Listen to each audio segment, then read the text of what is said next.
News India 27 नव्या पिढीचं नवं माध्यम। नुकत्याच झालेल्या विधानसभा निवडणुकीत मालेगाव बाह्य विधानसभा मतदारसंघातील तत्कालीन सार्वजनिक बांधकाम मंत्री आणि नाशिकचे माजी पालकमंत्री दादा भुसे यांनी 5व्यांदा विधानसभा निवडणुकीत बाजी मारली आहे।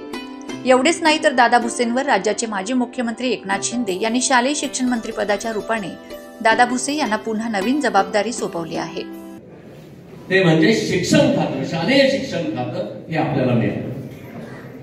शालेय शिक्षण खातं सोपं नाही मित्रांनो, इथंच तरुण घडतो, इथंच मुलगा घडतो आणि इथंच व्यक्तिमत्व विकास होतो। त्यामुळे गोगड बाबा तुमच्या तोंडात साखर पडो, पालकमंत्री पद आपल्यालाच येणार आहे आणि दादा आपले पालक आहेच, बरोबर की नाही? आपण दादा आपले पालक आहेच। बघा, आपण सर्वजण म्हणजे एकनाथ शिंदे साहेबांबरोबर हा प्रवास सुरू केला। या प्रवासातले पहिले सवंगडी आदरणीय दादा होते, अप्पा होते। यानंतर आपण सर्वजण या प्रवासात सामील झालो, अमोल भाऊ बरोबर, शशी भाऊ। परंतु हा प्रवास किती योग्य होता योगेश, हे आज सिद्ध झालेलं आहे की आपण धरलेली वाट त्यावेळेस जरी आडवाट वाटत असली तरी तीच वाट योग्य होती। तीच वंदनीय हिंदू हृदय सम्राट बाळासाहेब ठाकरे यांच्या हिंदुत्वाची वाट होती आणि आपण निश्चितपणे योग्य दिशा घेतली। त्याचं कारण आपला दिशादर्शक योग्य होता। दादा भुसे यांना मंत्रिपद मिळाल्याने नाशिक शिवसेनेच्या वतीने भव्य सत्कार करण्यात आला। शिवसेना उपनेते अजय बोरस्ते यांच्या संकल्पनेतून या सत्कार सोहळ्यात दादा भुसे यांची पुस्तकं तुला करण्यात आली।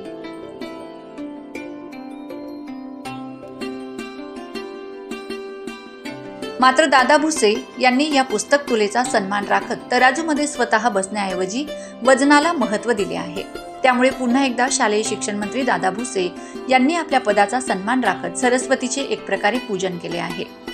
या सत्कार सोहळ्याप्रसंगी शालेय शिक्षण मंत्री दादा भुसे, उपनेते अजय बोरस्ते, माजी खासदार हेमंत गोडसे, माजी आमदार धनराज महाले, जिल्हा प्रमुख अनिल ढिकले, महिला जिल्हा प्रमुख सुवर्णा मटाले, माजी नगरसेवक आर.डी. धोंगडे, संगीता खोंदाणा, वैशाली दाणी, अस्मिता देशमाने यांच्यासह पदाधिकारी मोठ्या संख्येने उपस्थित होते।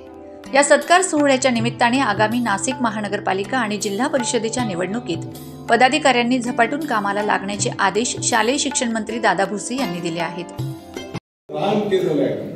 त्या कार्यकर्त्यांच्या साठीच्या पुढच्या निवडणुका आधी त्यांचा तो कार्यकाळ असणार आहे आणि म्हणून आमच्या सारख्यांची जबाबदारी आहे की ज्या कार्यकर्त्यांच्या जीवावर आज दादा भुसे सारखा कार्यकर्ता असेल तर त्या कार्यकर्त्यांना पण तिथं संधी उपलब्ध झाली पाहिजे, त्यांना पण न्याय मिळाला पाहिजे आणि त्यासाठी पण तुम्ही काळजी करू नका। पूर्ण शक्तीनिशी